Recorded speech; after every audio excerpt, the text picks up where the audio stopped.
எல்லாருக்கும் வணக்கம். 30 ஜான்வரி 2026 இந்திய திருநாட்டின் தேசத் தந்தையான மகாத்மா காந்தியின் நினைவு நாள். மகாத்மா காந்தி அவர்களின் அஸ்தியின் ஒரு பகுதி 47 வருடங்களுக்குப் பின் 1997 திரிவேணி சங்கமத்தில் கரைக்கப்பட்டதன் பின்னணி குறித்து இன்னைக்கு நிகழ்ச்சியில் நம்ம பார்க்க போகிறோம். 47 ஆண்டுக்கு பின் 1997 கரைக்கப்பட்ட மகாத்மா காந்தி அவர்களின் அஸ்தியின் ஒரு பகுதி. இந்த தலைப்பை பற்றின சில முக்கியமான தகவல்களை தான் இன்னைக்கு நிகழ்ச்சியில் நம்ம பார்க்க போகிறோம். வாங்க இன்னைக்கு நிகழ்ச்சிக்குள்ளே போகலாம்.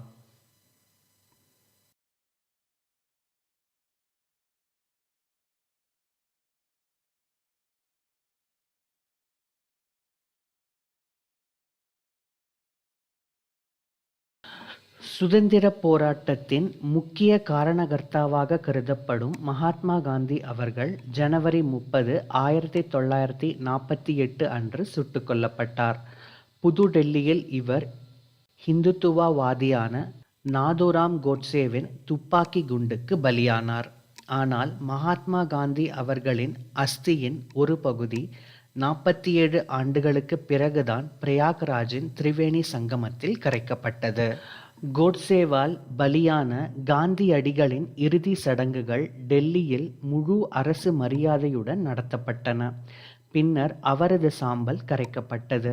இருப்பினும் 1990களில் காந்திஜியின் சாம்பல் தொடர்பான ஒரு ரகசியம் வெளியாகியிருந்தது.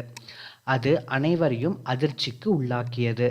மகாத்மா காந்திஜியின் ஒரு பகுதி அஸ்தி ஒடிசாவின் சம்பலில் உள்ள ஒரு தேசிய வங்கியின் லாக்கரில் வைக்கப்பட்டிருந்ததாக செய்திகள் வெளியாகின. பின்னர் 47 ஆண்டுகளுக்கு பிறகு அவரது சாம்பல் மீண்டும் பிரயாக்ராஜில் உள்ள சங்கமத்தில் உரிய சடங்குகளுடன் கரைக்கப்பட்டது. இந்த அஸ்தி 40 ஆண்டுகளாக ஒரு மரப்பெட்டியில் சம்பலின் ஸ்டேட் பேங்க் ஆஃப் இந்தியா வங்கியில் வைக்கப்பட்டிருந்தது. ஒடிசாவின் சில செய்தித்தாள்கள் இது குறித்து செய்திகளை அப்போது வெளியிட்டிருந்தன. இதை யார் செய்தது என்ற கேள்விகள் எழுந்தன. இந்த விவகாரம் பெரும் பரபரப்பை ஏற்படுத்தி உச்சநீதிமன்றம் வரை சென்றது. இந்த வழக்கு மர்மத்தில் மூழ்கி ஒடிசா மாநில அரசின் விசாரணைக்கு உட்படுத்தப்பட்டது. அந்த சாம்பல் மகாத்மா காந்தியுடையது அல்ல, சுபாஷ் சந்திர போஸ் உடையது என்றும் அதனால்தான் அது வங்கியில் மறைத்து வைக்கப்பட்டிருந்தது என்றும் சில அமைப்புகள் சந்தேகங்களை எழுப்பின. பிரபல எழுத்தாளர் பீட்டர் பிரெஞ்ச் தனது லிபர்ட்டி ஆஃப் டெத் என்ற புத்தகத்தில் இதை பற்றி குறிப்பிட்டுள்ளார். இதன்படி காந்திஜியின் கொள்ளுப்பேரனான துஷார் அருண் காந்தி 1996 ஒடிசா முதல்வர், ஆளுநர் மற்றும் ஸ்டேட் பேங்க் ஆஃப் இந்தியாவின் தலைவர் ஆகியோருக்கு ஒரு கடிதம் எழுதி விசாரணையை கோரினார். அதில் துஷார் காந்திஜியின் அஸ்தி கட்டாக்கில் உள்ள இந்திய ஸ்டேட் வங்கியில் ஒரு லாக்கரில் வைக்கப்பட்டிருப்பதான செய்தி மிகவும் வருத்தத்திற்கு உரியது. ஏனெனில் இந்து நம்பிக்கைகளின்படி இறந்தவரின் அஸ்தி நதிகளில் கரைக்கப்படும் வரை அவரது ஆன்மா அமைதி அடைவதில்லை. இது குறித்து ஏதேனும் தகவல் தெரிந்தால் தனக்கு தெரிவிக்க வேண்டும் என கேட்டுக்கொண்டார். ஒடிசா ஆளுநரோ அல்லது முதல்வரோ துஷாரின் கடிதத்துக்கு பதிலளிக்கவில்லை. சில நாட்களுக்கு பிறகு ஸ்டேட் பேங்க் ஆஃப் இந்தியாவின் தலைவர் துஷார் காந்தியை தொலைபேசியில் அழைத்தார். காந்திஜியின் அஸ்தி ஸ்டேட் வங்கியின் லாக்கரில் இருக்கிறது. அவை கட்டாக்கில் உள்ள வங்கியின் லாக்கரில் ஒரு மரப்பெட்டியில் வைக்கப்பட்டுள்ளன. அந்த பெட்டியில் மகாத்மா காந்திஜியின் அஸ்தி என்று எழுதப்பட்டுள்ளது என்று கூறினார். பின்னர் ஸ்டேட் பேங்க் ஆஃப் இந்தியாவின் தலைவர் 8 மார்ச் 1996 அன்று துஷாருக்கு அதிகாரப்பூர்வ கடிதத்தையும் அனுப்பினார். அதில் 29 நவம்பர் 1950 அன்று ஒடிசா முதல்வரின் செயலாளர் 18 அங்குலம் நீளம் மற்றும் 20 அங்குலம் அகலம் கொண்ட ஒரு பெட்டியை வங்கி லாக்கரில் வைத்தார்.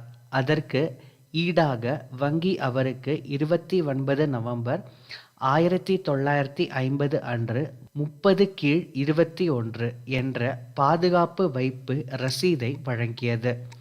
லாக்கரை மிகுந்த கவனத்துடன் பாதுகாத்த வங்கி டிசம்பர் 1994 ஒடிசா முதல்வருக்கு கடிதம் எழுதியது.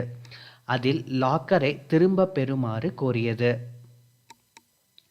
ஆனால் எந்த பதிலும் அரசு அளிக்கவில்லை. அந்த பெட்டி ஒடிசா அரசால் வைக்கப்பட்டதால் அந்த மரப்பெட்டியை என்ன செய்வது என வங்கியும் விழிபிதுங்கியது. வங்கியிடமிருந்து கடிதத்தை பெற்ற பிறகு துஷார் அப்போதைய ஒடிசா முதல்வர் ஜே.பி. பட்நாயக், ஆளுநர் ஜி. ராமானுஜம் மற்றும் மாநிலத்தின் தலைமைச் செயலாளர் ஆகியோருக்கு மற்றுமொரு கடிதம் அனுப்பினார்.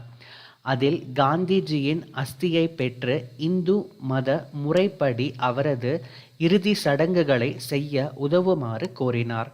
இந்த முறையும் அவருக்கு எந்த பதிலும் கிடைக்கவில்லை. பின்னர் 21 மார்ச் 1996 அன்று துஷார் தனிப்பட்ட முறையில் புவனேஸ்வருக்கு சென்று அப்போதைய ஒடிஷா முதல்வர் ஜே.பி. பட்நாயக்கை சந்தித்தார். இது வெறும் வதந்தி என்றும் இதை நம்பக்கூடாது என்றும் முதல்வர் கூறினார். மேலும் 1950 ஒடிசாவின் முதல்வராக இருந்தவர் நவகிருஷ்ண சௌத்ரி என்றும் அவருக்கு செயலாளர் இல்லை என்றும் அவர் கூறினார். அது மட்டுமின்றி இது குறித்த எந்த பதிவும் அரசிடம் இல்லை என்றும் தெரிவித்தார். இந்த வதந்தி மீது தான் ஒரு சிபிஐ விசாரணைக்கு உத்தரவிடப் போவதாகவும் அதில் அந்த அஸ்திக்கு இரசாயன பகுப்பாய்வு செய்யப்படும் என்றும் பட்நாயக் கூறினார். அது காந்திஜி உடையதா இல்லையா என்பது அதன் மூலம் தீர்மானிக்கப்படும் என்றும் அவர் தெரிவித்தார்.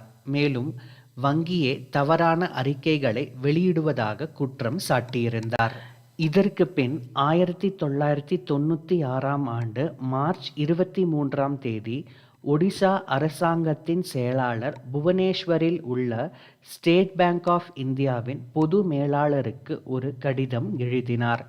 அதில் மகாத்மா காந்திஜியின் அஸ்தி இருப்பதாக கூறப்படும் அந்த லாக்கரில் உள்ள பெட்டிக்கு மாநில அரசு பொறுப்பேற்காது என குறிப்பிட்டார். எனவே அந்த பெட்டியை வங்கி தனது விருப்பப்படி என்ன வேண்டுமானாலும் செய்து கொள்ளலாம் என்றும் அக்கடிதம் குறிப்பிட்டது. இதை எதிர்த்து துஷார் உண்ணாவிரத போராட்டத்தில் ஈடுபட்டார். இதன் காரணமாக பின்வாங்கிய ஒடிசா அரசு பல அமைப்புகள் இந்த வழக்கில் இணைந்திருந்ததால் நீதிமன்றத்தால் மட்டுமே நடவடிக்கை எடுக்க முடியும் என கூறிவிட்டது. இந்த சூழலில் மகாத்மா காந்திஜியின் அஸ்தி அடங்கிய பெட்டியை காந்திஜியின் கொள்ளு பேரனிடம் ஒப்படைக்க வேண்டும் என்று உச்ச நீதிமன்றத்தின் தீர்ப்பு வெளியானது. இதன்படி துஷார் அந்த அஸ்தியை மீட்டு ஜனவரி 30, 1997 பிரயாக்ராஜ் சென்று திரிவேணி சங்கமத்தில் முறைப்படி கரைத்தார். எனினும் இது ஒடிசாவின் வங்கியிடம் சென்றது மர்மமாகவே இருப்பதாக கருதப்படுகிறது. 47 ஆண்டுக்கு பின் 1997 கரைக்கப்பட்ட மகாத்மா காந்தி அஸ்தியின் ஒரு பகுதி. இந்த தலைப்பை பற்றின சில முக்கியமான தகவல்களை இன்னைக்கு நிகழ்ச்சியில் நம்ம பார்த்தோம்.